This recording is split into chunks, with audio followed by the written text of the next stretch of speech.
everyone, it's Cindy. Welcome back to Studioloo.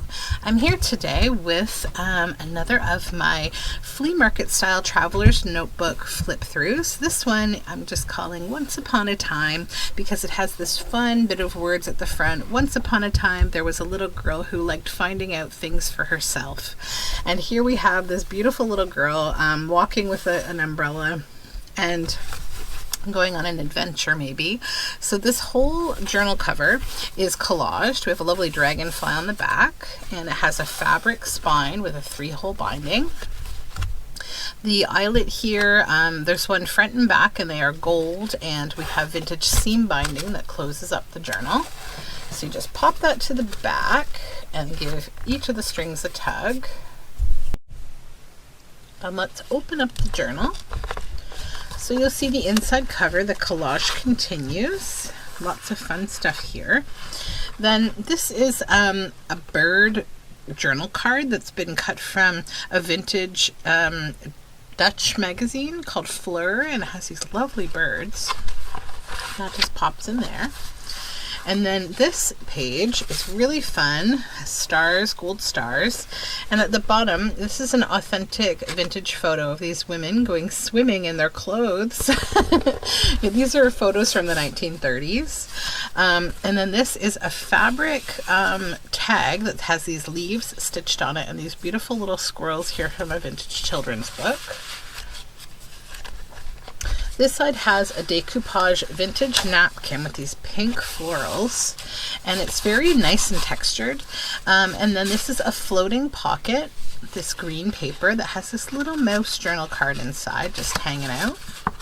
That just tucks in there, clips on. This is a fabric flip with this embroidered linen and this beautiful green fabric on top of graph paper. And then we have a little collage here with a little bunny and some greenery, some stenciling. This is a really cute children's book page.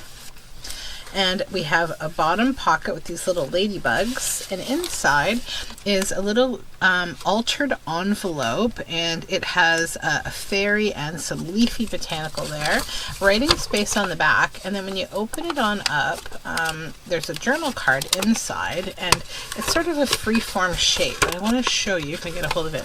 So it has roses, and when you pull it up, you'll see there's a nice background as well under the acetate. So that's the journal card. It's from Snow White and Rose Red. That's why it has a red and a white rose. That just tucks in there. And then we have this little peekaboo floral page. So this is cut out. This is some coffee dyed paper for writing, and then some of my blue paper that just flips up for more writing space.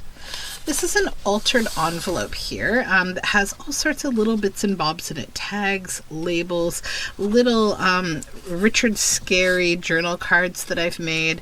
You can use these things throughout the journal or write on them and leave them in place, but there's lots of little fun things to discover in there. And then there's a secret pocket hidden back here, and this has a tag that I made quite a while ago, but I just decided to include it in here. I tend to hang on these things and then I just kind of tuck them in certain journals because they're special. So it says, curious costumes donning a fright, hungry ghouls take over the night. They will not leave you without a trick. Some of them really laid it on thick. Surely you never imagined this. The big empty candy dish just went amiss. So you could use that around Halloween. It's just a fun little secret add-in. And then on this page, which is a Grey's Anatomy page, we have some coffee dyed parchment paper just for some fun crinkly, and then a flip out avocado dyed ledger paper. It has some fabric stitched down the side here. A little bit of tin foil, this for a little shine. And then this tab says Fortune. And this is a little coffee dyed stamped jar, and has this little bug inside, and this is the family that bug is from. And then we have a little bee cluster down here. It's a pocket. This is a vintage children's book page. You open it up and there's a coffee stained paper pocket. This says Happy Place. And then we have this tag that is a botanical sample tag with 3 fabrics that have colors that kind of come out of the tag. And then this is an altered paper bag with this beautiful bee wax seal. Flip it open for more writing space here, and then inside we have two pockets that have the same type paper on the edge of the stationery, and that helps to just more easily guide the paper in. So the stationery has the same theme with this fun washi tape. And then down here we have a little flip up for more writing space. This is an acrylic sprayed page with more of the same flowers, and this is college rule with vintage yearbook pictures.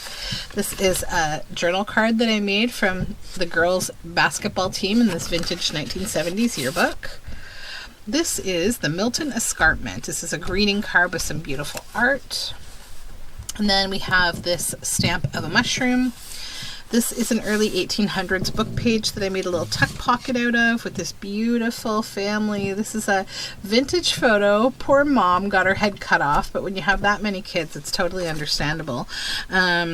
So they've named who these people are. They're all cousins. Okay. So I know these photos are from the 1950s. They were part of an estate auction that I got. The paper here is black walnut dyed. This is a folk art style cow wallpaper applique. This is Jeremiah Bullfrog from Beatrix Potter on some watery dyed paper. This is a waterfall of scrapbook papers and a botanical calendar. And then this is the Centerpiece. This is a really sweet page from this vintage children's book from the 30s called Patsy Twins and Pan.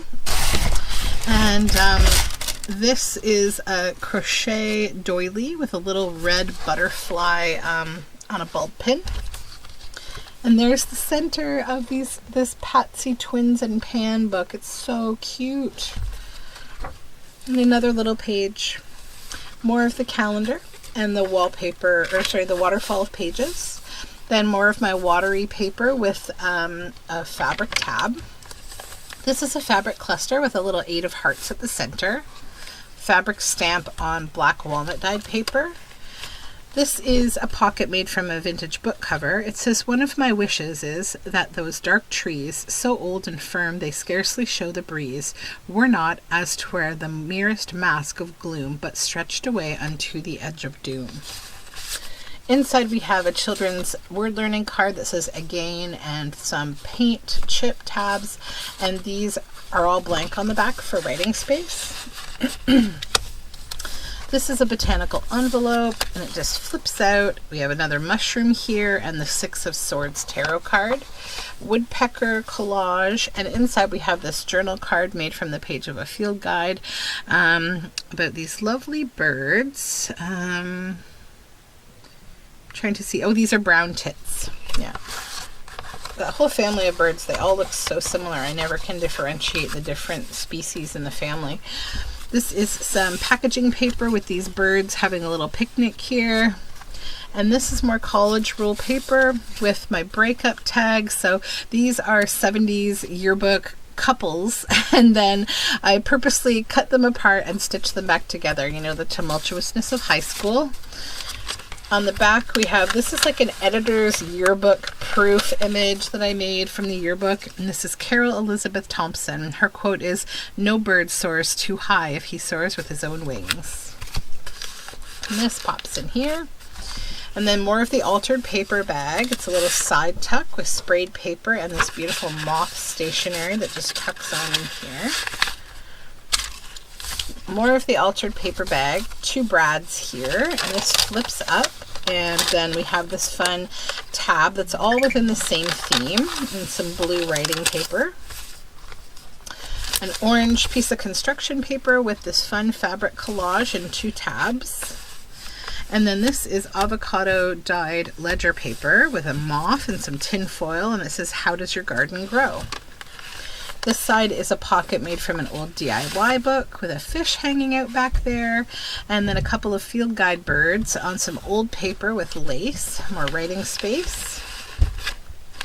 This is a little tuck spot made from the tarot card of the 4 of Voices. And inside we have this fun journal card. So it's acetate and it's got sparkles behind it and a whale, and it says, "Surprised by the appearance of a mermaid." And that just pops on in this little tarot card tuck spot here. And on this side we have Grass, Moss, and Feathers. This is a really old farming magazine with these beautiful birds here and lots of old lace, and it's just a big journal card on very old paper. And then this fun piece of stationery, bit of collaging going on, and then a little notebook made from some fun papers with a piece of lace and a button at the top. This is a children's book page with a collaged pocket, and then this is an audience card made from packaging paper, so there's writing space on both sides. And this is your audience, these little old people from an old book. Children's book page, some stenciling with a fabric tab. This is a gold pocket with a little owl here, and it's on ledger paper. And then this is a vintage CB card, Harvey Wallbanger. So these were sort of calling cards for people who used CB radios in the 70s and 80s. And then this is a lace side tuck pocket on that beautiful vintage napkin. And this lovely vintage postcard, the bird's eye view of Denver from DNF Tower. And it was sent in 1944. And then this side we have, this is a little altered paper clip of this girl with an umbrella. And this is a Mary Engelbreit image. It says, "Don't be afraid, my pretties." And it has a sunflower there. And on the back we have this bureau style folder. And inside is a piece of stationery made from a children's book page of this big fairyland kind of castle, a big fairy tale castle. On back it has my sunburst cabbage dyed paper. So it just pops in there. And then we have reached the very end of the journal. So thank you so very much for hanging out with me and watching this flip through. If you're interested in this journal or one of its kind, I have a whole series for this upcoming summer, spring and summer, my flea market traveler's notebooks. They are filled with things that are sort of, you know, your summer adventures. So things like art and nature and all the things you'd find at like a flea market or an antique store. And I like making them a lot. They're great for taking on little trips for a week or two and taking all the things that you find maybe where you're staying and adding your photos and you're writing about your days. And so they make lovely little companion notebooks. So I hope you have a great day, and thank you again for joining me. I really appreciate it. Hop on over to Etsy if you're interested in these journals. Bye for now.